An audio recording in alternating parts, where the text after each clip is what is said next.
all volunteers, but this is really a participatory community group, and we set the agendas. You know, this is really a member-owned organization, and then I'd say we also have 3 wonderful people on the secretariat. It's a very light secretariat, and you've gotten to see them in action.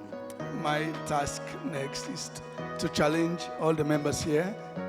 The leadership in Elevate should be shared leadership model, where all of us can play our role.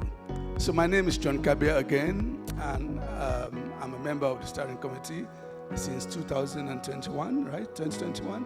So 3 years into my role. My motivation for playing a part. Firstly, I've benefited a lot from being a member of Elevate, you know, from the reports we've put together, but mostly to the points of the community which Elevate creates. You know, working in London, where there's no shared community of founders, like someone said this morning, this is the only and the biggest network of founders focused on the whole child, no silos. And I found a home in Elevate. I found people who I can collaborate, I can ask questions, I can feel vulnerable to, like you saw this morning.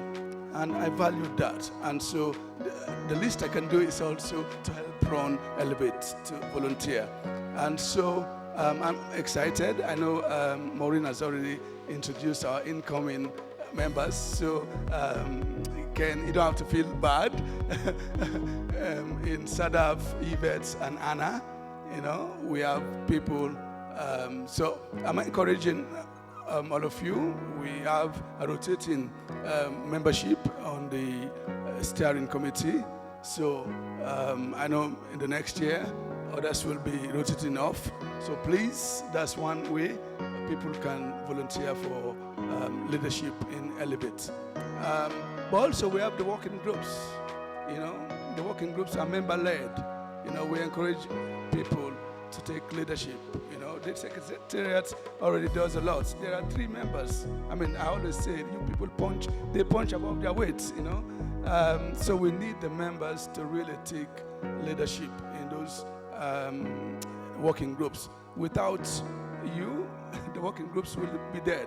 And it will be a shame. I mean, I surely have benefited a lot, for example, from the youth participation working group, which produce such invaluable resource. The next way we all can show leadership is through volunteering in advisory committees. From time to time, Elevate puts together advisory committees on, maybe we're working on reports, you know, and they will make the call, they reach out to members. You know, it will be good if we all play a part. And I also say, I want to make a plug for Zoho Connect. You know, I know many of you are using the app. You know, this is our community, this is our space where we can connect. We can continue the conversations we have in our working groups. You know, in between AGMs, we have AGMs biannually. In between, we need a space. We need this virtual space, and Zoho Connect is that space. You can get resources there. You can know who else is working on an issue. You can coalesce around a particular issue. I know it's, like I said, it's currently being used, but we can use it more. Right, Eda? You know, if people need help, you know, to navigate, I know the secretariat team will provide support. So I would just want to encourage all of us. I mean, these are just few examples of how we can all play a role, but there are many, many roles within Elevate because it's our network. If we wanted to grow, these people, 3 of them are only there to facilitate, to help us, but it's us eventually who have to take that responsibility. So on that note, yeah, I thank you and really encourage you to participate.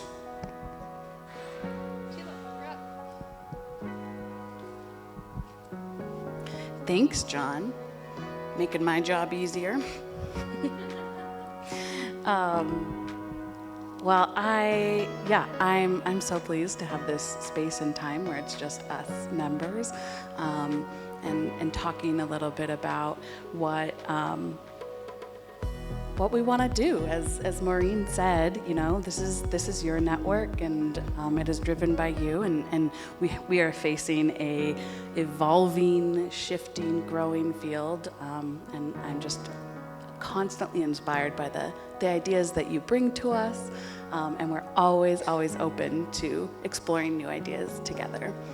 I wanted to just acknowledge that we have, since the last time we all met together, we have a few new members. So first, the Kenya Community Development Fund, which Grace is representing. Of course, we also have Caesar and Rosaline here with us. We had an amazing site visit to one of their partners yesterday, so really grateful for that. We're so lucky to have you, have our first community foundation, and I know there's so much incredible work you're doing around influencing the field and incorporating children's rights into all the work that you do. So we're so glad you're with us.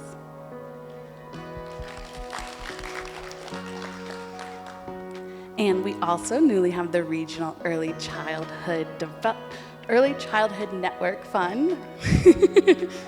It's a mouthful, but also just so delighted that you've joined us. And I feel Julia is representing the fund with us now, and it's just been a delight. You jumped right in and made yourself quite involved early and quick. And it feels like you've always belonged here, so thank you. Thanks for joining in.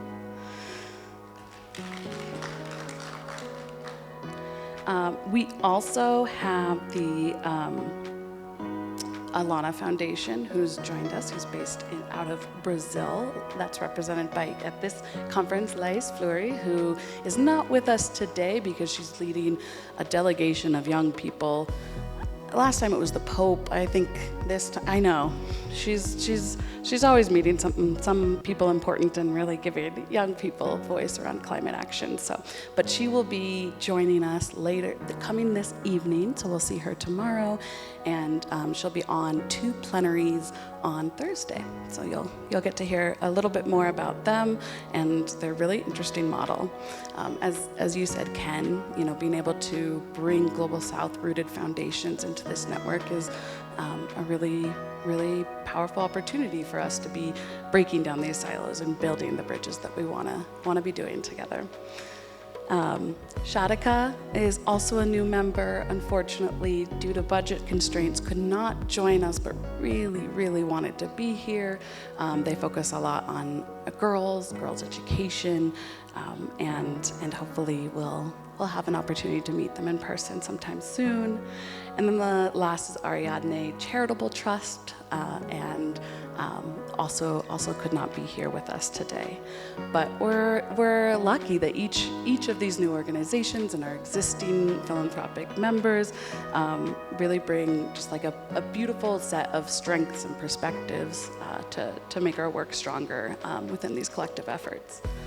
And mostly wanted to echo, I think John spoke pretty beautifully to what I wanted to share, just that this is your network. We as a secretariat exist to serve and support you and your visions and the work that you're doing, and is absolutely crucial for maximizing our impact as a network.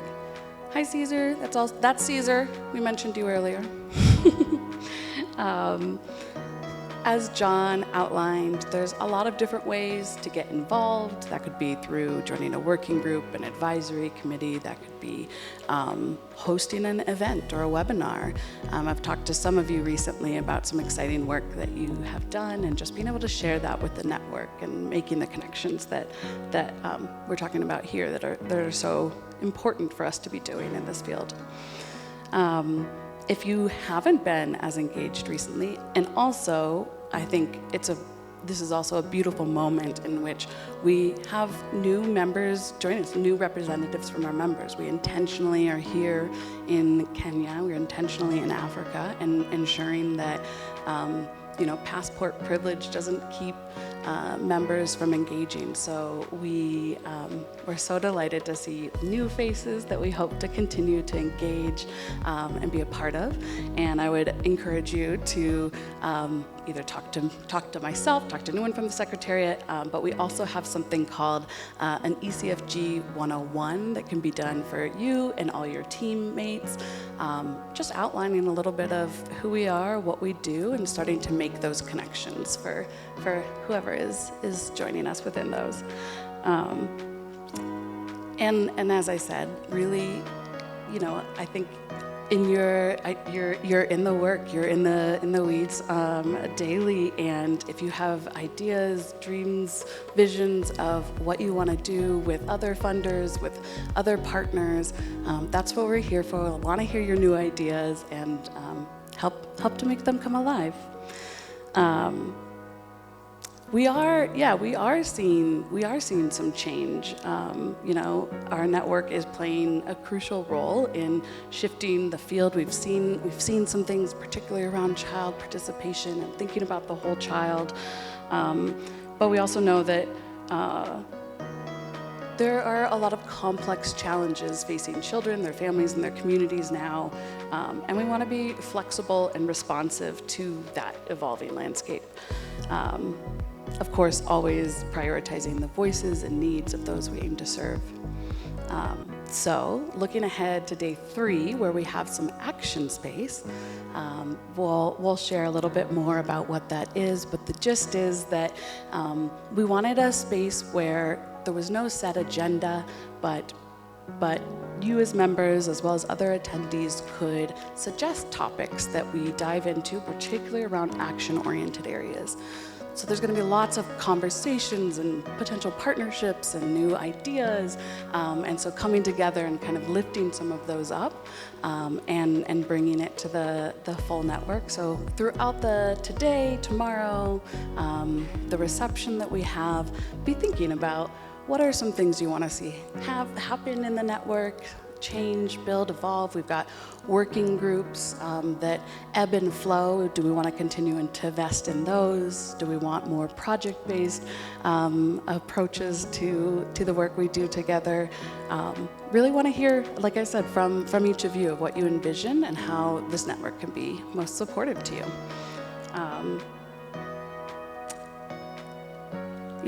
I think that's all I have to share.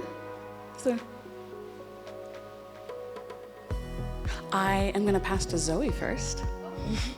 But I was making sure I got them. Well, Zoe just came in because Zoe was leading our youth-only room. So there's a session going on now that is all the youth participants across this AGM, and they have their own space, and Zoe's getting them started. But I want to pass to Zoe to talk about the YIP Fellowship, our wonderful fellows, and the vision we have for how you all might begin to engage. Thank you, Sheila.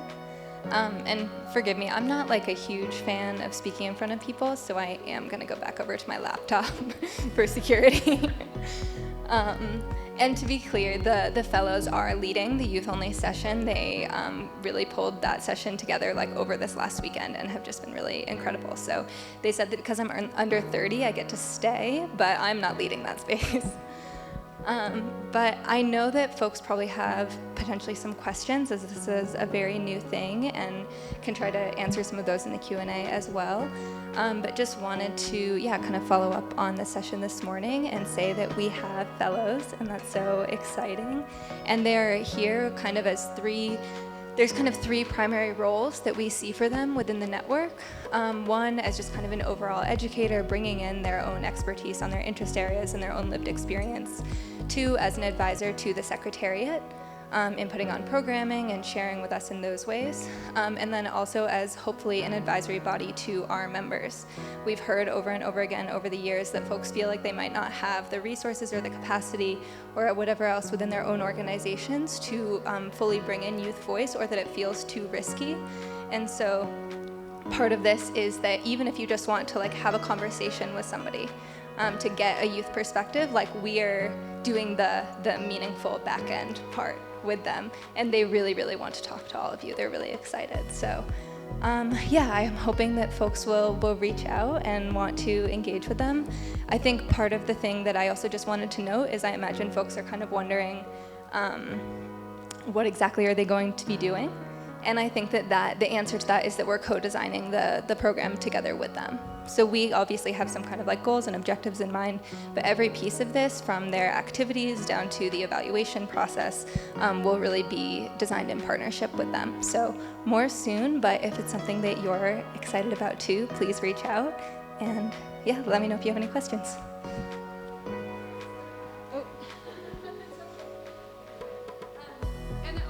I think one of the things we're envisioning is that they're going to identify some very specific areas to work with members on. If that's something that might be interesting, like we've been brainstorming around, they might be interested in getting involved in a specific working group. So we're going to try and hook them up in that way. Is that correct? Yeah, we'll be doing some very intentional matchmaking, but of course, like that works best when both sides are equally excited about it. Exactly. And I think the other piece is that kind of a hope out of this is that folks will be interested in participating in some sort of mentorship program, and I intentionally say mentorship program versus acting as a mentor, because we really see that going both ways. That it is, yes, that it's a capacity building opportunity for both sides. So, yeah. That's great. And big round of applause for Zoe. Woo!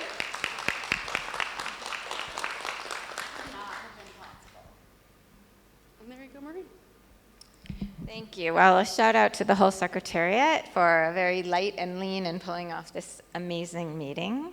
And also, we're particularly wanted to welcome the new members. We're thrilled. And actually, to be honest, we've had more demand than sometimes, where people are now coming saying they want to join and we haven't even been soliciting. And we want to, I think our mission now, like in any organization, is to make sure that we continue to deliver value add for members and value add for the field. A network is two things. It's really how are we serving the membership, but it's also what are we accomplishing as a group that we couldn't accomplish individually, and how are we actually advancing our collective mission for children. So I think now we have some time that you can talk about, what you're interested and excited about over the next phase of the Elevate. So it could be either a question for the Secretariat on any of the strong work that they've presented, or it could be something that you're excited on working on. And just to kind of reiterate, this can be a learning space, so it could be a learning journey, it could be commissioning a paper, it could be sitting with a set of peers to discuss a topical area. So the learning side, it could also be the accomplishing side, like what do we want to accomplish? So it could be you want co-funding on something, it could be collaboration, it could be a pooled fund, it could be seeding a new initiative, it could be that you have a strategy and you want a youth advisor, and we figure out new ways of collaborating with our youth fellows, which is something brand new and very exciting. So I guess it might be great to go around and just if you have something that you either have a question or a piece of area that you're currently engaged in that you're very excited about or going forward. And I would just say right now there's already like a bunch of active working groups, particularly the one on trauma-informed grant making has been a really strong one from what I heard, and a very powerful group. There also was the Ukraine task force. I don't know if the colleagues want to mention any of the other ones that are current places people could plug in. And then, of course, there's the opportunity, you can self-organize as a member and, reach out to the colleagues. So, shall we start out? Do you want to pass the mic or anybody? Oh, great. Alice. Thank you, Maureen. Yeah, I just wanted to kind of, follow up on some of the points that Zoe made about the Youth Fellowship, which I think is a really exciting kind of area of growth for ECFG. We obviously have a child and youth participation working group, and I think just from SIF's perspective, really appreciated the course that was run, I think, at the end of last year around the Weaving a Collective tapestry and the learnings that were associated with that. I maxed out my invitations to all of my colleagues. So I think that was really appreciated, and would love to see ECFG kind of doing more work in that direction around kind of bringing together funders and continuing to play not just a convener role, but also kind of a capacitating role, because something that I see quite a lot, and I can only speak for SIF, but I imagine it's true for other philanthropies, is that we kind of expect youth to change for us, but we're not very prepared to change for them. So I think any kind of leadership role that ECFG can play in that area is appreciated. And then, linked to that specifically on the youth fellows, I think it's incredibly exciting that you're doing this. I'm interested in the process of actually co-developing that program across the course of the year, and whether you have any intentions of documenting what that looks like and what worked for you, what didn't. Can you share that back with the group? And then, just in more generally a question on how you intend to share kind of learnings and what they've been up to in such a way that we can all kind of benefit from it. So I'll stop there. Thanks. I'll just speak to two other working groups that we were part of as SIF. One was the Decolonizing Philanthropy Working Group, and the benefits that had insofar as shifting the needle internally on the perspectives that would need to change when it came to how we view localization, locally led development, and recognizing that we are still on the path and the journey of this being well understood across the organization, but really having that framework as something tangible where we could place ourselves and say there's room for progress. And this is some of the things that we could do to get to the nirvana, or what we would like to see as decolonized philanthropy. That was one, and really looking forward to seeing how we can build onto that with more tangible tools that we are developing, like the equity toolkit, and how that could inform grant making. The second is with the Monitoring and Evaluation Working Group. In as much as I would have wanted to be a more active participant, I will say that the things that I generated from that group were, again, the tools. So when it came to the challenges that other philanthropy were having on monitoring and evaluation, particularly when it came to complex mail systems, and how those tools can then be translated to philanthropy that is already considered very advanced in its monitoring, but coming at it from a uni-lens perspective. So complex mail then coming to show different alternatives that exist in as much as individuals within the organization, such as myself, are pushing for processes to be more feminist and to change.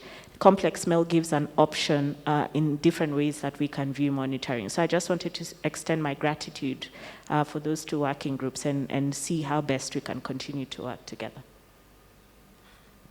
Are we going one by one, or whoever wants to talk?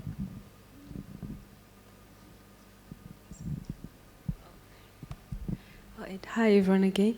I was just intrigued, or rather excited this morning to hear about the Youth Fellowship, because at Empower we're doing the same thing across our regions, in Mexico, in India, and also in Indonesia. In South Africa, we're piloting it for the first time this year. I'm leading it. I'm under 30 as well, Zoe. So I'm the young person at the forefront of our work that side. So I'm really interested to see how we can find learnings together, what has worked, what hasn't worked. So I'm hoping that we'll be able to have a conversation again, because in South Africa, this is our 5th month of piloting, and it's been really interesting to work for young people and also be a young person myself. Thank you. So I just wanted to say that I think the first Elevate meeting that I was ever at, I was pretty young myself. I'm still really young. And I think it was 9 years ago, and in Brussels, if I'm not mistaken. Maybe Maureen, you remember. But I'm just really impressed to see the evolution, and I just wanted to give a really big round of applause to the Secretariat, and I guess to all of you for making this meeting happen. It's really impressive, and the direction that it's going in is really inspiring, so I just wanted to acknowledge that.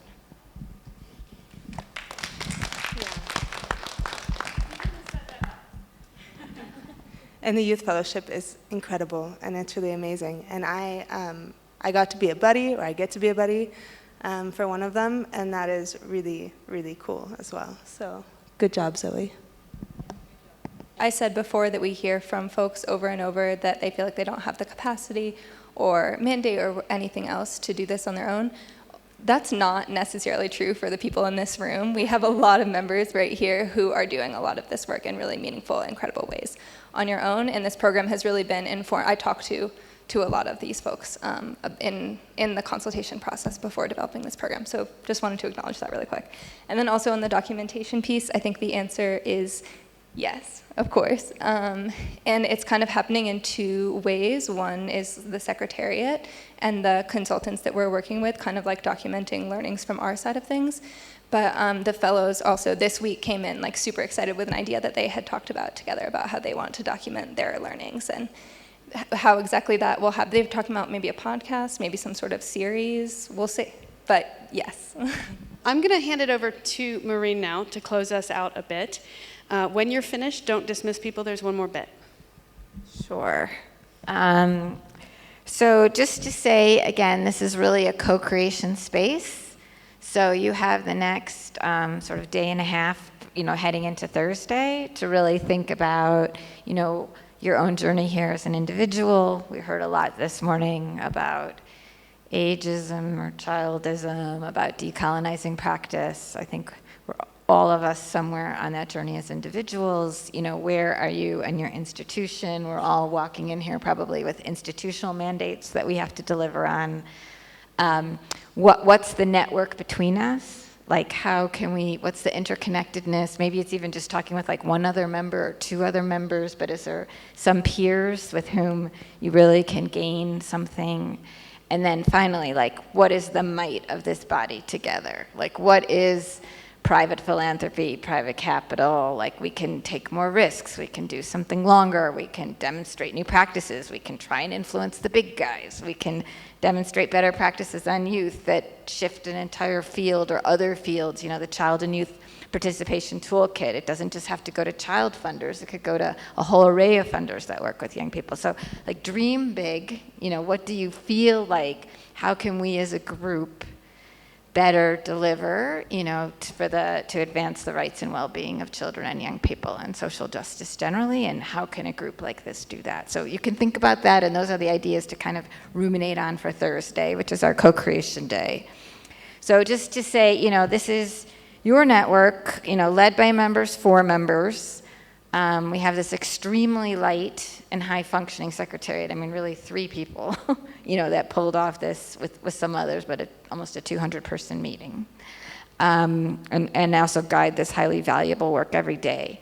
I would say that we have been trying to study network theory, because in our own grant making, we've been trying to figure out, like, beyond just the individual grant, what does it take to have like a more systems level or a wider ripple approach? And what we've really learned about networks is that they're most effective, actually, the evidence shows that when it's really member-led and member-driven. So that in fact, best practice is not to overcapacitate a super wealthy secretariat, because then they start functioning and the members don't. And that to really best practice in terms of network theory is that the members are showing up, the members have a lot of idea, the members are leading things, the members are initiating things, the members are following through on things. So I would just say, like, this is your body of peers. If you can dream big, and if there's something that you'd like to see philanthropy do, Elevate can step up, to do that. And of course, then the second part of it is, on network theory, you do need to have a highly effective, capable, appropriately resourced secretariat. And that this is funded by membership dues. Again, network theory, that's one of the things. Membership dues are actually good because then everyone feels like they own it. It's even if they show even if the networks put in $5, but then you feel like it's your membership, So we've really studied that in many countries around the world on different kinds of networks. But I would say that it does cost money to run this. So we appreciate everyone paying their member dues. And to those of you that are bigger organizations, if you could join in making a grant, a larger scale grant, that's really what it takes to keep this healthy and well functioning. So we would ask, many of you who have that capacity, not all, but to step up and consider going beyond your membership dues to coming in with a grant. So just to say, so excited to get to meet everyone in person, and I'm glad we'll have more time on Thursday, especially for more collaborative work. So we have something at ECFG called the Founders Award, which was an award that we created to recognize the service of folks who have been with the organization a long time and really contributed to its success. And we have 2 steering committee members rolling off who did not know this was coming. But Ken and Maureen, ECFG would not exist without Ken and Maureen, without the level of commitment on an entirely volunteer basis that they have put into leading this organization. As steering committee members and as leaders within the network itself, so even outside of the steering committee. They'll still be around. They're not leaving, but they're stepping down from the steering committee, and we thought it was a good time to honor that service. Ken, I wanted to say, in particular, you have been such a cheerleader and support to members of the Secretariat as individuals, and we all recognize and really appreciate that. And I think personally, your support to me on the fiscal sponsor transition as a thought partner and cheerleader has been just incredible, so thank you.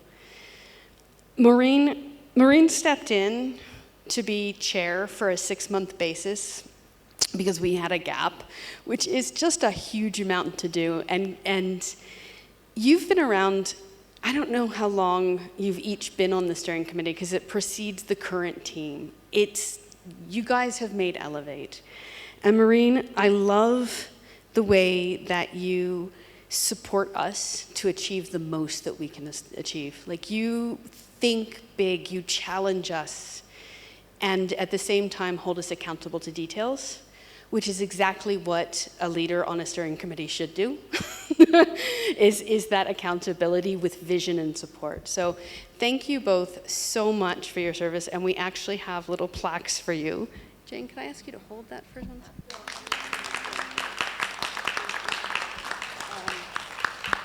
Yeah, and we do also want to say goodbye to Dan, because we wouldn't be here without you and without your leadership and your vision and what you've brought to this organization. Dan is retiring, and so we will not actually be seeing you around, and it makes us very sad. Would anybody like to say anything else? I'll say a couple things. Okay. I came to JHR 9 years ago, and I came from 28 years of implementation, really, working in implementation. So it was my first step and my only step into philanthropy. And it's been a wonderful experience, but I'll say that, when I attended that meeting in Washington, D.C., all of a sudden I did find my peer group and my folks that I could really, one, rely on and relate to and most importantly, learn from. So as you come into this organization, I would really encourage you to seek out those that you can yet learn from, that you can help and lift into this organization. And I think that the comments around, it really is what you get out of it, what you put into it. And so I encourage you all to carve out that time, and it's hard. It's hard in all the work that we do to carve out time for a network and to network with people. But I really encourage you to do that. It has really been a real meaningful part of my last 9 years in philanthropy. So good luck to everything you're doing. Thank you, everyone, so much for being here. The Secretary is always around. We'll actually be reaching out in the next few months to member organizations to do check-ins, because we haven't done that in a while. And then a number of our member organizations couldn't be here. But I wanted to end with a big thank you to all of you, because I wasn't kidding when I said together we're changing the world. Like, I really am doing this work because I know that it just doesn't work to do it alone. Like, if we don't work in network, if we don't work in collaboration with others, we will burn out, we will fail, we will not have the impact that we want. And so this is giving me hope and inspiration for the world, all of you, so thank you.